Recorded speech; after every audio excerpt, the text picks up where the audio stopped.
नासतो विद्यते भावो नाभावो विद्यते सतः नासतो विद्यते भावो नाभावो विद्यते सतः उभयोरपि द्रष्टोऽन्तस्त्वनयोस्तत्त्वदर्शिभिः उभयोरपि द्रष्टोऽन्तस्त्वनयोस्तत्त्वदर्शिभिः. The unreal has no existence and the real never ceases to be. The truth of both these has been perceived by seers of truth. So, this we are discussing, okay? The seers of the truth, after studying the nature of both, they have come to the conclusion, you can say. The unreal has no existence and the real never ceases. Now, as we have started and as we know that it's a dialogue on the battlefield between Bhagavan Krishna and Arjun. We know that, right? Okay. Now, what happened? Arjun is grieved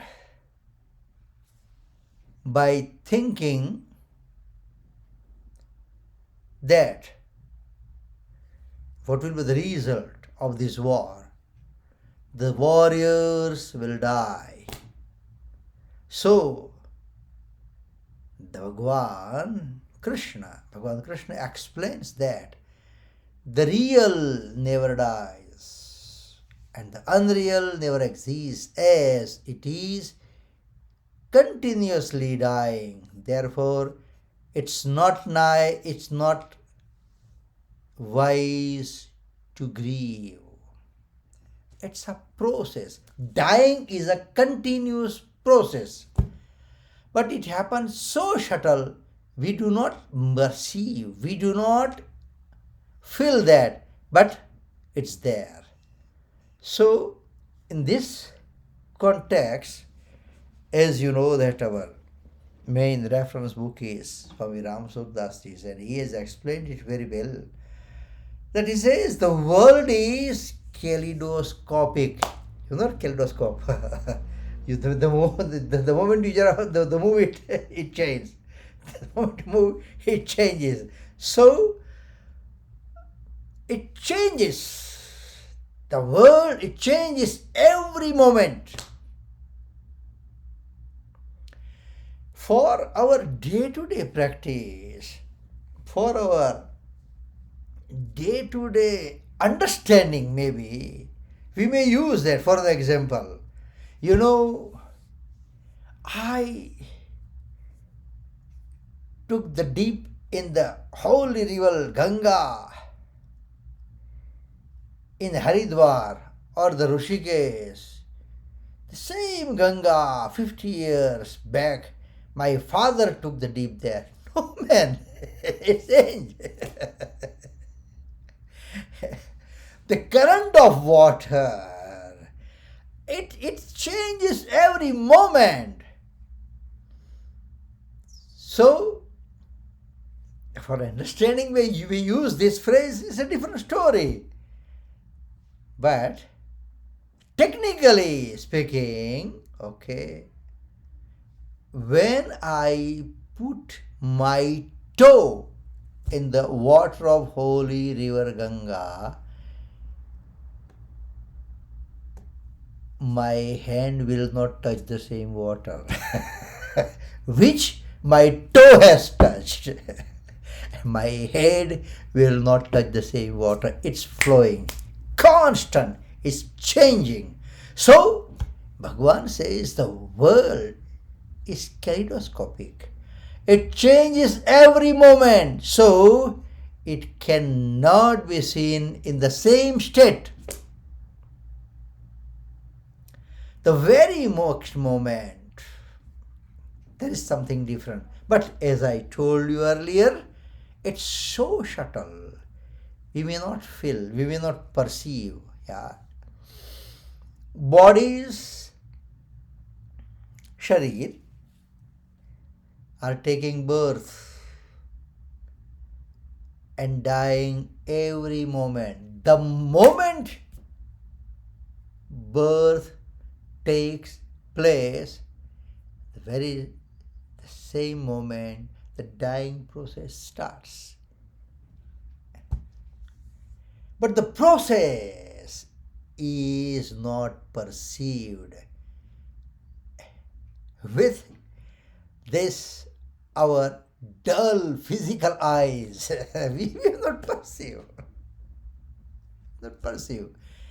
But reality is that it's always changing. It's always changing.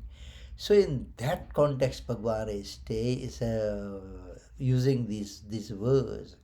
Nasato vidyate bhavo, na bhavo vidyate satah. Abhayorapi drashtontas. What says? The unreal has no existence and the real never ceases. So that's why Bhagavan emphasizes Arjun not to grieve. Though there is a continuous process of birth and death of the bodies, yet the process is not perceived because of the shuttle speed of time. Not perceived. But it's there. It's there. Similarly, the world is also perishing. World is also perishing all the time. But it's not perceived. It's not perceived. The change is there. It's not perceived because the senses, mind and intellect, we can't, also belong to the same class to which the world belongs to. So how can the perishable perceive the perishable?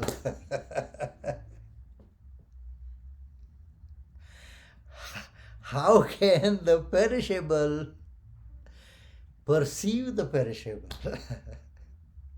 Eyes, it will go.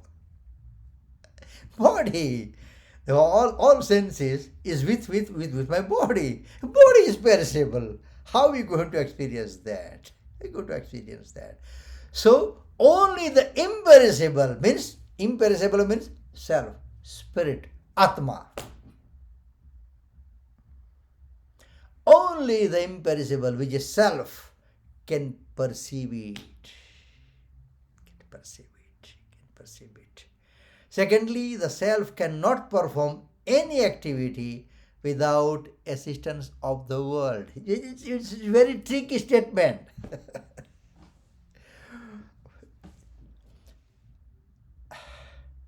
There are so many names of Bhagwan, and one of the name of Bhagwan is Apani Padav. Pani means hands, not the water, okay? Here Pani means hands. Means no hands. Padav means pug, the legs, okay? One of the names when the Rusi describe about Bhagwan. So, meaning what?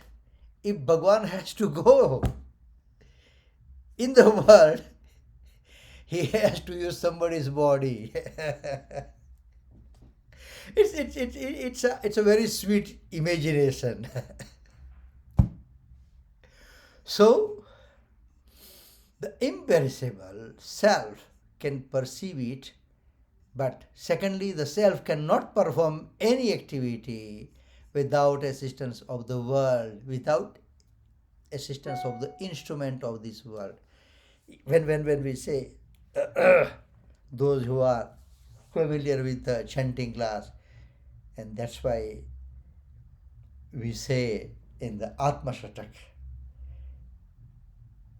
मनोबुद्ध्यहंकार चित्तानि न च श्रोत्र जिह्वे न च घ्राण नेत्रम. Then what am I? Chidananda Rupas Shivoham Shivoham. I am the bliss. I am the eternal bliss. I am the conscious. That is my true identity. Rest, yeah, I can say this is my body, this is my house, this is my work, this is my car, and so you can stretch up to any extent. But according to Bhagavan, Krishna's principle, which is described in the Bhagavad Gita, that these all are perishable. All are perishable. So, and that's why we have discussed this so many times in our Gita class. What we always tell in Gujarati, બધું અહીંયા જ રહેવાનું છે. When we leave this mundane world, we cannot take anything with us. The very good words we have shared so many times in our Gita class, but it's nice to keep on repeating. Dhanani bhumau pashavascha goshthe bharya gruhdware sujanasmasane dehaschitayam paraloka marge karmano gogachati jivayeka. It's very well explained that dhanani bhumau, wealth. We might have accumulated wealth, billion, whatever it is. But it will remain here. We won't be able to carry it. Pashavascha goshthe. Pasu means cattle, animal. In those days, time, right? The parameter to identify a person whether he is wealthy or not, that when he has 1,000 cow, he has 100 elephant, he has 200 horses, that's how they used to know. So it doesn't matter you have 1,000 cow or 200 elephants or 100 horses. Pasavascha goshthe. They also will be here. In today's context, okay, if not the Pashava, if not the cattle, car. Be it Mercedes, be it Lexus, be it Tesla.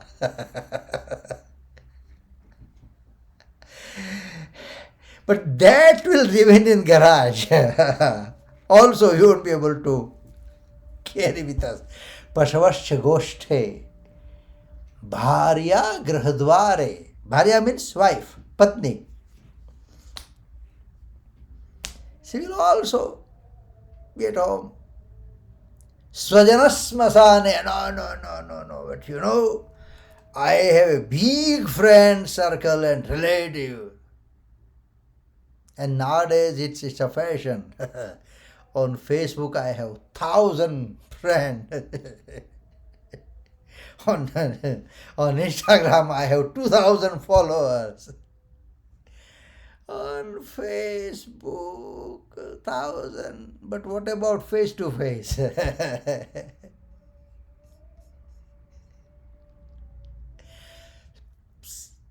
But from the joke, okay.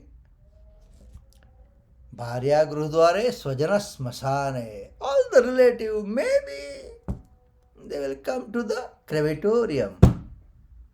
Swajana Smasane.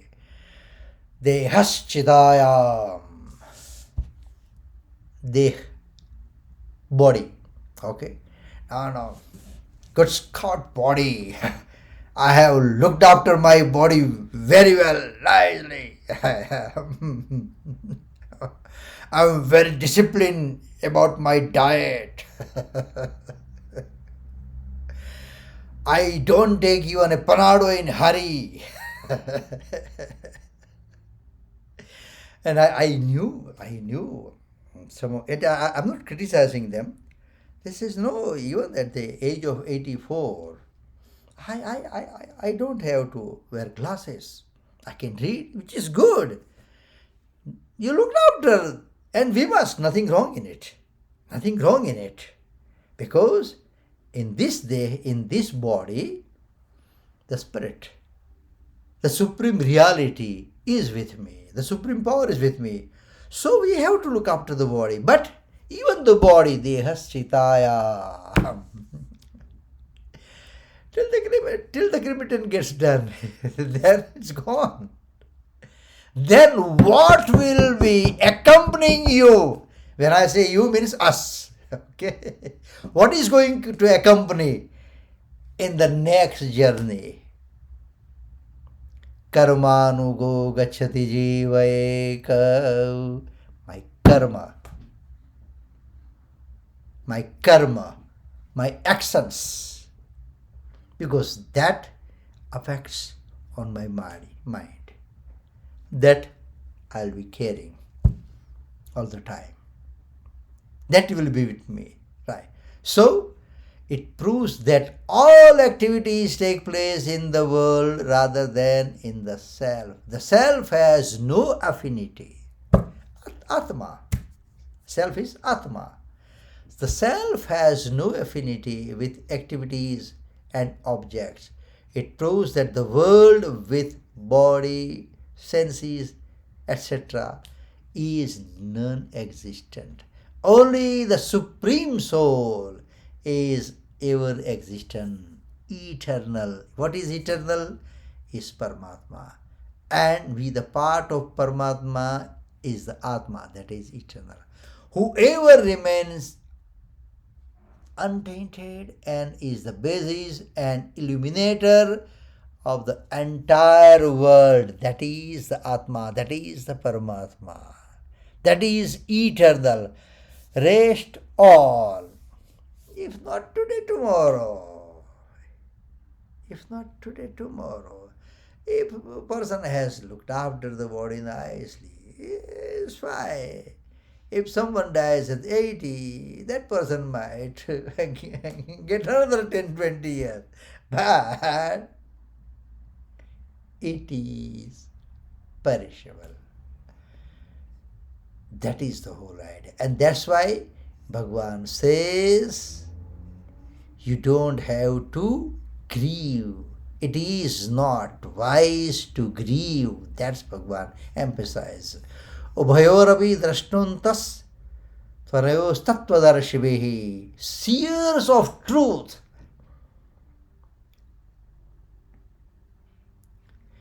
have perceived the truth about the real and the unreal. What the word here, word used here is seers. Tattvadarshibhi. In our understanding, the wise men, or if you say the Rishi, the sages, so they have perceived the truth about the real and the unreal, or the soul and the body. Yes, this is the body.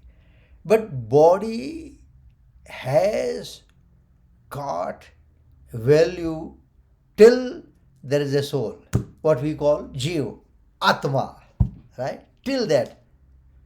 Once that is gone,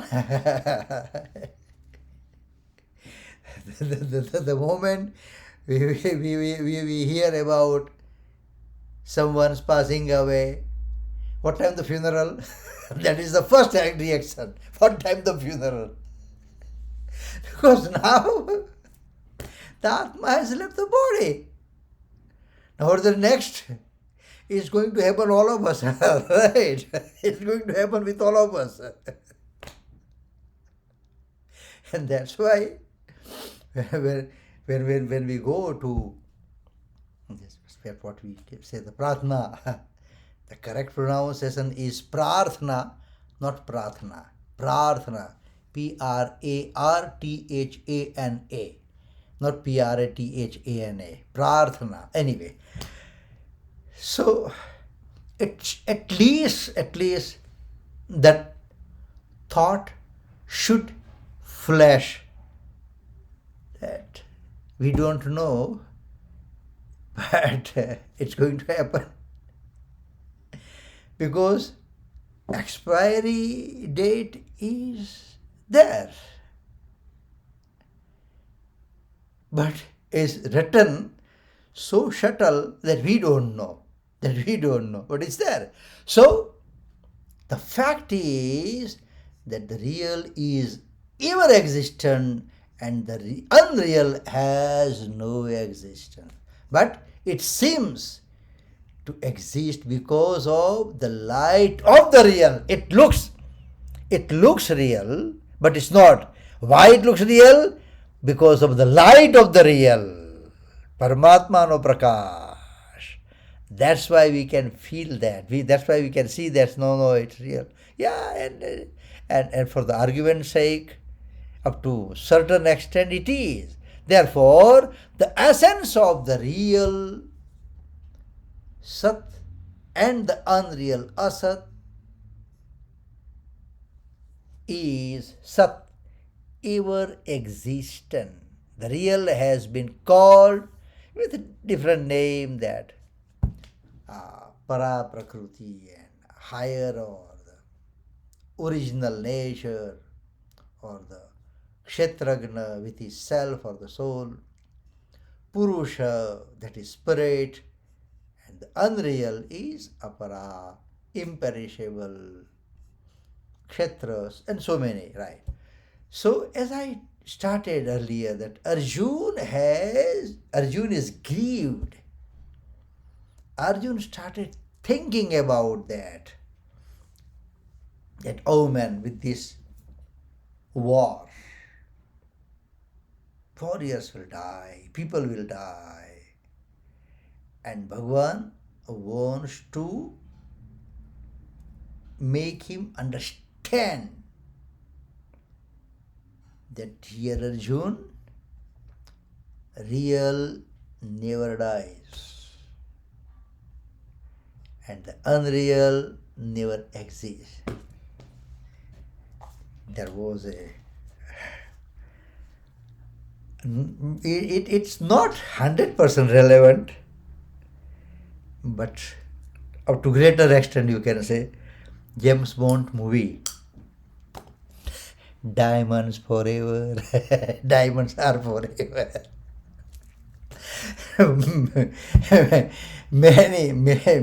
many decades back. Okay. So in the same chapter,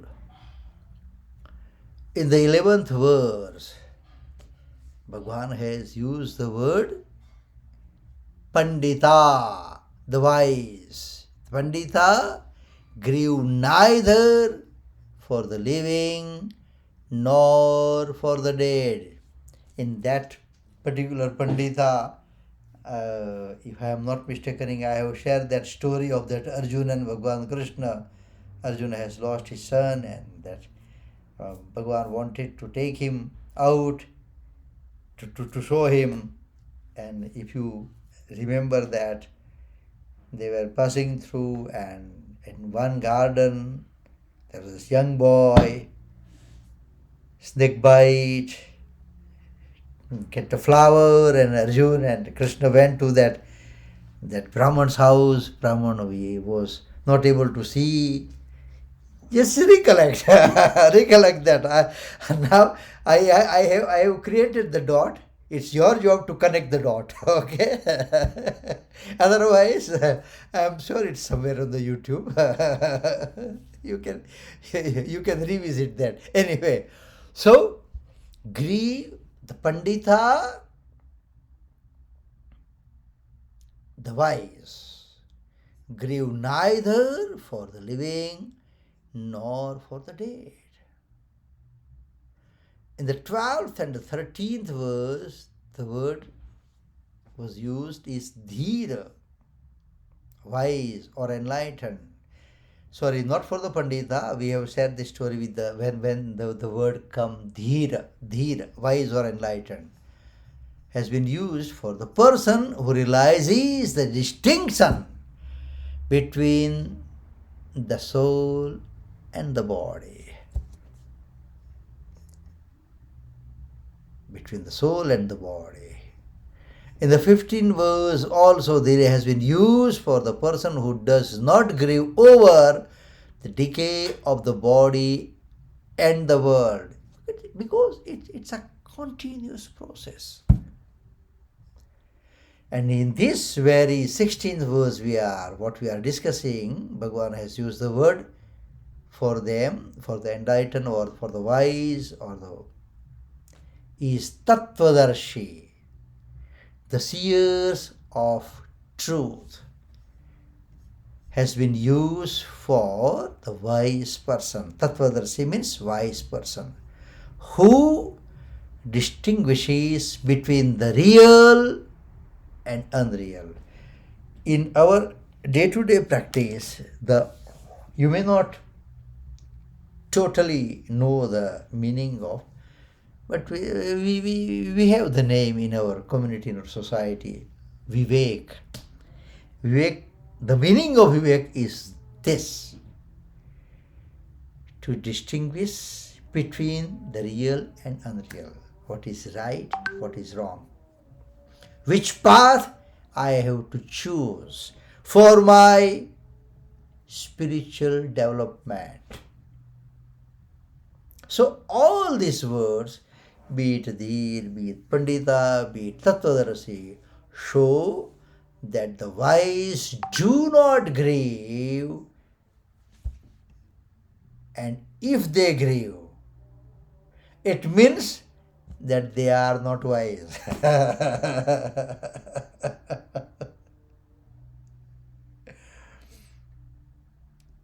What Bhagavan wants to say? The wise do not grieve, and if they grieve, it means that they are not wise. I have shared one quotation, not exactly related with this, but the saint named Vinoba Bhave, in his, if I'm not mistaken, in his book Gita Pravachan, he has given the lecture on Geeta when he was in jail, right, when they were fighting for the freedom. And he was explaining something to explain that me and my, it's me and my body is different.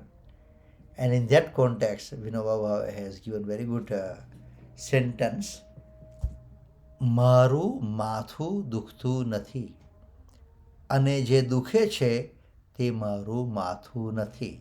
Okay? Okay, I'll try to translate loosely. Okay. So suppose there's a headache. Okay, so no, I have no headache, right?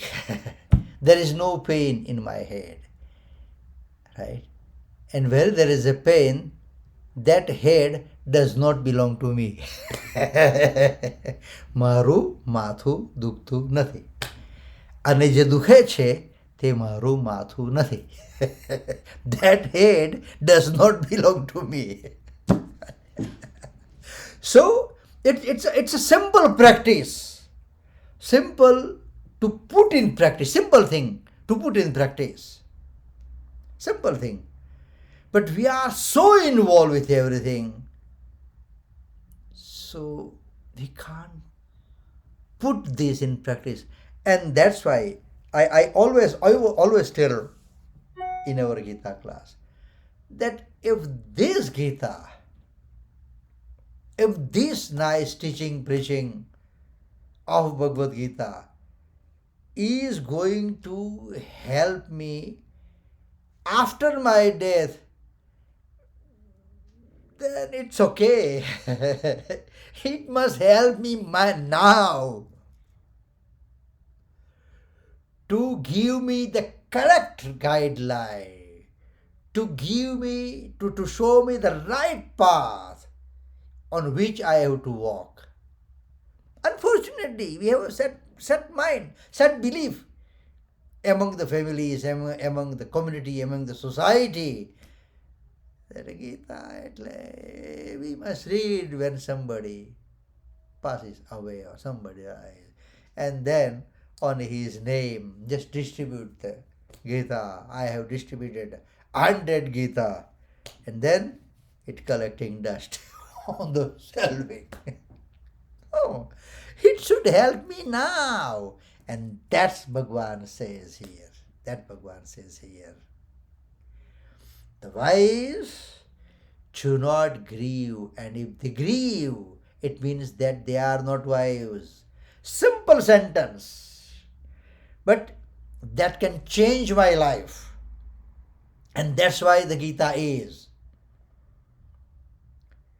This Bhagavad Gita is necessary for all age group. And we have that, oh man, we are busy now, and we'll retire, we'll start. Then you won't have that power, you won't have that strength to understand or to read. So that's why Gita is for now, in my present life. And then after the death, if it is going to help, that's a merit. That's extra. That's extra. But it should help me now. Just underline this one. Write it down. The wise do not grieve. And if they grieve, it means that they are not wise. Now, we have to ask the question to ourselves. Am I considering myself as wise? It's a simple question. All of us. I'm not saying you. We. Okay? Am I considering myself as wise? Then I should not grieve. And if I am grieving, that means I am not wise. That's I'm not saying. That Bhagwan has clearly mentioned here. Now the choice is ours. Choice is ours. Because it's a beauty of Bhagavad Gita that Bhagwan has told so many things throughout the Bhagavad Gita and all 700 verses and all 18 chapters. But towards the end, in the 18th chapter, Bhagwan has very clearly told to Arjuna, Yathechasi tatha kuru. Bhagwan has explained, Bhagwan had taught him, preached him everything. Then, if you think, okay, accept it. Yathechasi tatha kuru means, if you think this is okay, accept it. So Bhagwan has not imposed. Bhagwan has not imposed. Now I have told this, it's up to you. So Bhagwan has given, keeping Arjuna as our representative, given that valuable, precious knowledge for all of us. Now it's up to us to accept, to read, to study, and on top of that, to practice, to put in practice. So now, the ever-existent entity means self, Atma, is real, and accept that entity, whatever Prakriti and its evolutes actions are, they are all unreal Basically, it's kaleidoscopic where we started. Those great souls who have perceived the truth about both the real and unreal, those who have realized the self, again, those who have understood these are perishable and this is not perishable. So, where should I go? Where should I engage myself? लड़कपन खेल में खोया, जवानी नींद भर सोया, बुढ़ापा देख कर रोया. Very nice movie song. सजन रे झूठ मत बोलो, खुदा के पास जाना है, न हाथी है न घोड़ा है, वहाँ पैदल ही जाना है. And in that song it says, लड़कपन खेल में खोया. लड़कपन means childhood. Just didn't think about anything, and that's the age. Jawani नींद भर सोया. In the youth, didn't bother for anything. Ahman, as if that I will be young forever. And then, before you notice, when I say before you notice, before we notice, बुढ़ापा देख कर रोया. बुढ़ापा means old age. It's already there. It's already there. Then started crying, then started thinking, then started worrying. But that's not going to help. It's not going to help. The Bhagavan in 14th and 15th verses described the transitory nature of the body. Here the same has been described by expression nasato vidyate bhavo. Means the unreal has no end. In the 12th and the 13th verse is the eternal nature of Shariri. Na sato vidyate bhavo. It was this right. Basically, all about real and unreal. Na bhavo vidyate satah. The real never ceases. Na sato vidyate bhavo, na bhavo vidyate sata. In this letters there is the gist of all scriptures. Asat and Sat, these two have been called by several names, as we have seen earlier. Sat, Asat, Prakriti, Purush, Kshar, Akshar, perishable, imperishable, transient, eternal. Okay. The meaning of the expression na sato vidyate bhavo means asato bhava na vidyate. The unreal has no existence, or the unreal is non-existent, because it is continuously perishing. It is continuously changing. The unreal is not present. The unreal is not acquired. The unreal is not constant. The thing which is born certainly dies. That is the rule. As soon as it is born, it starts perishing at once. It perishes so quickly that no one can see. No one can understand, and before that it's gone. In the same condition, you won't say the same thing after a while. I mean, we don't feel that, we don't perceive that, but in the language of philosophy, in the language of Tattvagnan, you won't see it again. It is change. It is change. The Jaidev Bhai, what we have seen today, you're not going to see it tomorrow. It will be change. But the change is so subtle, you won't feel. Na bhavo vidyate satah. This expression means satah abhava na vidyate. The real never ceases. To be rather, the real is existent. It's all the time there. It's never non-existent. It's never changeable. The entity which ceases to be is not called the real. The entity of the real is ever existent. The real is ever present. The real is ever attained. The real is ever constant. It's all constant. Anyway, it's almost 8 o'clock and we're going to stop here.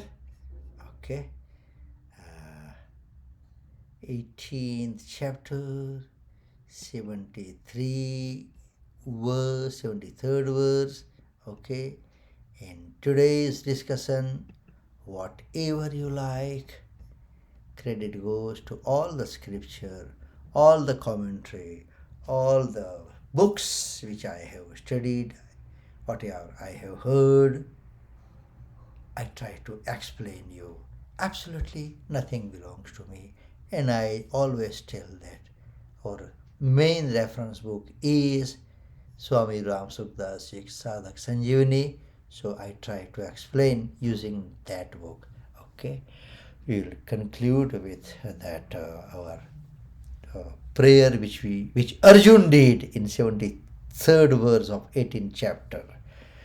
नष्टो मोहः श्रुतिर्लब्धा त्वत्प्रसादान्मयाच्युत स्थितोऽस्मि गतसन्देहः करिष्ये वचनं तव.